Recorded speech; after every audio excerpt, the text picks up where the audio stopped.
thank you so much for the introduction, Rukaya, and thank you everyone who is attending, because I know there is a lot of competition around this time from other sessions, but I think that what we wanted to do through this seminar is just highlighting the individual stories of people. I mean, Rukaya told you about these horrible statistics, but I don't think we are able to fully comprehend what's happening in the world until we hear the individual stories and we connect with them. And I think every one of us who is, especially if you are working with refugees and asylum seekers, we are going through what they call compassion fatigue. You know, when there's so much suffering around the world, so much injustice, that you have used all your reserve of anger and empathy and pity, and you just feel so numb to the kind of suffering of people. So I certainly experienced compassion fatigue through working with these clients who are really very underprivileged, but also seeing all the suffering on the media. So I thought to myself, how about we connect to people through storytelling? And if you attended this, the keynote speaking yesterday by Marshall Farrell, she said, we are in the business of storytelling. We want to make sense of the incomprehensible. So hopefully the seminar will provide you with some ideas about how to find these stories, especially if you are not working directly with asylum seekers and refugees, what kind of suggestions, books, films, and literatures that you can go and read and kind of know more about these individual stories and how we can ignite our empathy with them. So because this session is so limited in time, and because I wanted to tell you about so many films and documentaries and everything, I wanted you to have a voice in this. So if you can join Slido and write to us what are your recommendations about books, films, or documentaries that you have read and that touched you in a way and that you want to share it with others. And I promise you we will collect all of your suggestions and we will distribute them with the slides after the session. So yeah. Okay. So I'll just give it a minute and then we can go back to this slide. You can take a photo for this slide and then put your vote later. We will keep the voting open. Yeah. Yeah, so it's really good to see some suggestions coming through. So thank you. But as said, I promise we'll come back to this at the end of the presentation. So I'm not going to tell you more about the statistics. You've already heard about it, so I'll skip this slide. So a few years ago, we did a survey of psychiatrists. So 600 psychiatrists of various grades answered this survey. We wanted to explore their knowledge and attitude towards treating asylum seekers and refugees. This is still under review, but we found out that nearly 60% of psychiatrists who answered the survey felt that they didn't have the sufficient knowledge to treat asylum seekers and refugees. And one of the recommendations of the paper was that actually we need to improve the knowledge of the psychiatrist to serve this group of patients. And as I said, one of the way we can enrich your experience is by giving you this exposure to their individual stories and what kind of challenges they face before, during, and after migration. So the question is, can the films and documentaries improve psychiatrists' knowledge and attitudes towards people seeking sanctuary? I think definitely yes. I think the concept of using films in psychiatry is not a new one. I remember reading Peter Byrne paper in 2009, Why Should Psychiatrists Watch Films? Please do read that paper. It's on the advances, BG Psych advances. So it's not a new thing. We can learn a lot from these films and documentaries, even if they portray the subject in a very negative way. And these are some of the benefits of watching films and documentaries, is that it can challenge our stereotypes about them, the stereotypes that we accumulate through the exposure to media, all the negative image of kind of forced migrants trying to cross the borders on small boats. We have to stop the small boats. So it can challenges these stereotypes and negative narratives, educate us about their needs, understand the difficulties they face, especially post-migration, and empathize with them, as I said, resisting becoming immune to human suffering, and empower them, because you are giving them a voice, you are spreading their voice, you are bearing witness to their suffering. So what are my suggestions to you? I'll start with the human flow because it's my favorite, and you can find it on, I think, Amazon videos. So it was produced and directed by the Chinese artist and activist Ai Weiwei, who traveled 23 countries over a span of 1 year to give you a different image about forced migration. The asylum seekers and refugees he interviews in these documentaries are very articulate, very resilient. They even laugh and smile. So that is the word human in the title, that they are humans just like you and me. And I bet each one of us will do exactly the same if we are faced with the same dangers they are facing. And the word, and the word flow means movement. Nobody can stop this movement, no barriers, no walls, no borders. But what I also like about this documentary is that he doesn't only focuses on suffering of people, there is suffering of animals. So there are scenes of a cow wandering in the streets, I think in Mosul in Iraq, and other kind of animals being caught up in these wars and disasters. And that can be even more kind of empathetic for us to feel with, that these circumstances are horrible to every living thing in these countries. So let's watch the trailer. Being a refugee is much more than a political status.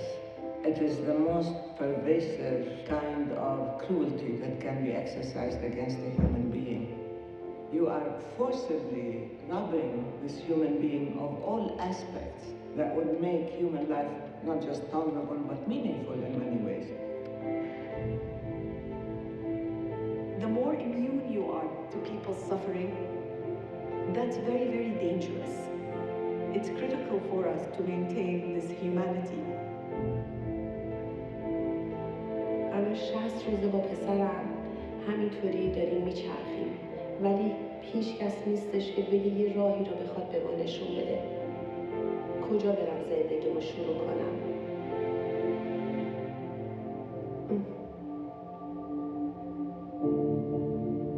If children grow up without any hope, without any prospects for the future, without any sense of them being able to make something out of their lives, then they will become very vulnerable to all sorts of exploitation, including radicalization. ليش الدعاء اليوم؟ المرفد الوحيد في غزة، في السجن الكبير غزة، مش في غزة، السجن الكبير يعني. The officials came here and told them, look, there's no way you're going to get papers to continue. Either you go voluntarily or you'll be arrested.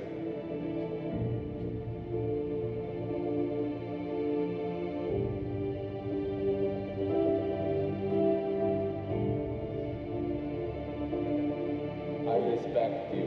I respect the passport and I respect you. It's going to be a big challenge to recognize that the world is shrinking and people from different religions, different cultures are going to have to learn to live with each other.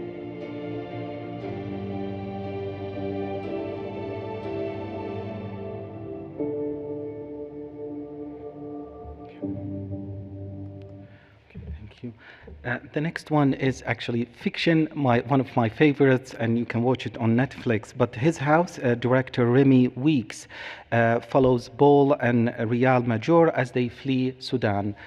So the Sudanese asylum seekers are rehoused in an unnamed city in England. And the film shows you that there is a dark force in the house, so it's a haunted house story, but also there are things in their past that are haunting them. So they experience flashbacks and nightmares. And the film gives you a little bit of their story as you watch it. So it's one of the really most powerful fiction films about asylum seekers and refugees. And it challenge this kind of negative stereotypes about asylum seekers and refugees by showing them as people who are really wanting to integrate, really wanting to start a new life, not like the negative image or of them being kind of criminals or coming here to invade us or something like that. So really nice film to watch. Congratulations. You're being released as asylum seekers, not as citizens, not yet. You will be sent to a home of our choosing. You must not move from this address. We are good people. Whether or not you're good people, it's not me that needs convincing. Mr. Palace. This entire house is just for us. It's going to be nice, you're going to be happy.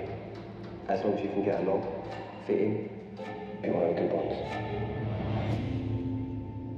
This is our home.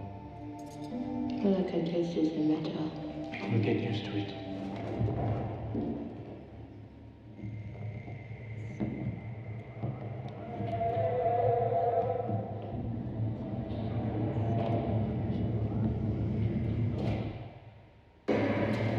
I saw something in the dark. You have felt it too.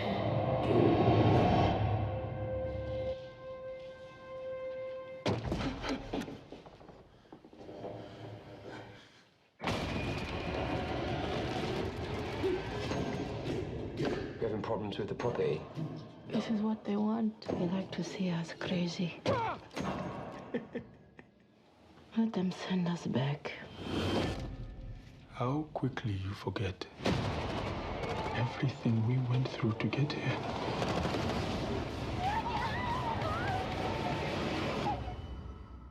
We are not going back. There is no witch. What is that? Rats. Rats did this. You went outside. This is my house! This is my house! This is my house! You don't wonder what it tells me. It says I should be afraid of you. So, yeah, wonderful film. But if you want something lighter, this was a bit intense, then I recommend Limbo. Limbo was made by the director Ben Sharrock, and it shows you a group of asylum seekers stuck on a Scottish island, trying to make human connections with other people there, trying to integrate, learn the language, and deal with the uncertainty of their asylum application.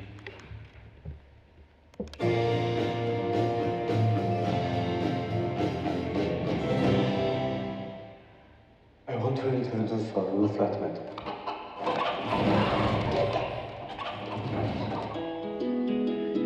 A funny thing happened to Omar on his... Oh, sorry. Did he skip that?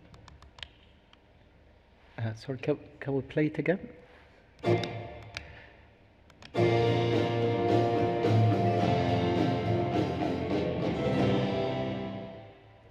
I want to introduce our new flatmate.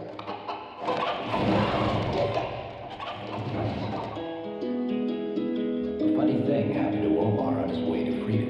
Hey! You one of the refugees? Yes. Fate took a detour. What's your name, pal?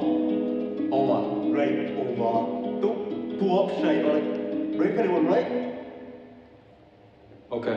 Run on back up to town, pal. Now he's stuck in limbo. What will you do if they let you stay? I would like to wear suit and work in office. I was taking a chance to make life better. I want to play for Chelsea Football Club.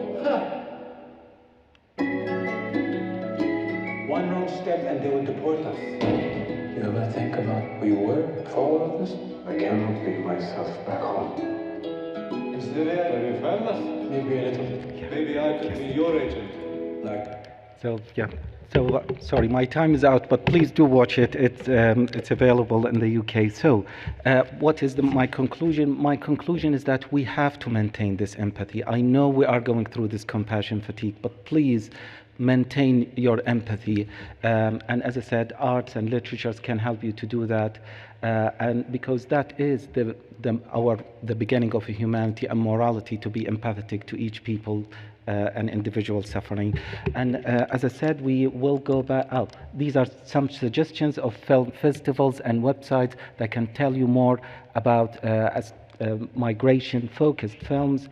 And then, as I said, with the Slido, if you keep voting on the Slido, keep putting more suggestions, we will send that to you. Thank you so much.